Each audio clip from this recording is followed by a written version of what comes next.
Қызметкерлердің рөлдері анықтамалығы мекеме қызметкерлері туралы қосымша ақпаратты сақтауға арналған.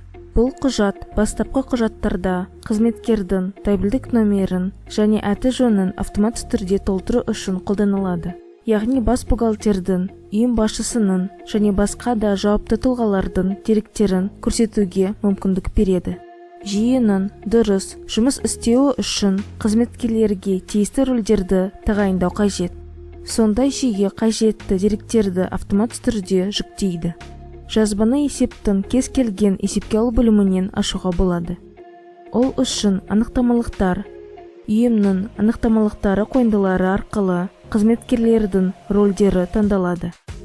Кесте деректерін қара ауқымында бұрын жасалған жазбаларды көру үшін ОК батырмасын басып, тізім қойындысына өту қажет.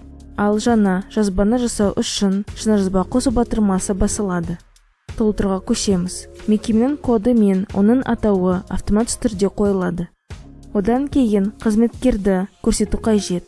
Яғни тәуелдік номері белгілі болса, оны қолмен енгізуге болады. Немесе осы батырма арқылы тізімнен қызметкерді таңдауға болады. Бұдан кейін рөлді таңдаймыз.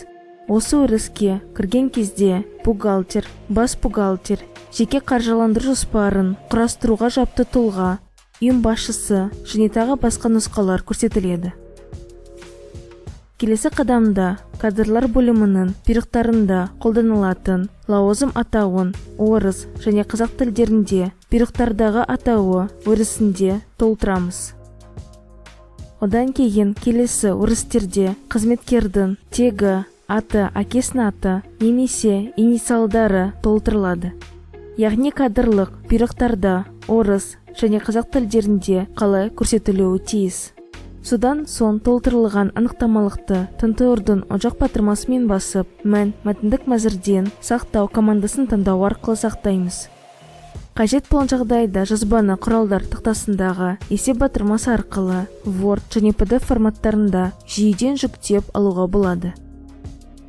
Сондай-ақ тізім қойындысына өтіп, есеп командасын таңдаған кезде ұйым бойынша жасалған барлық қызметкерлер рөлдерінің толық тізімін жүктеу мүмкіндігі бар.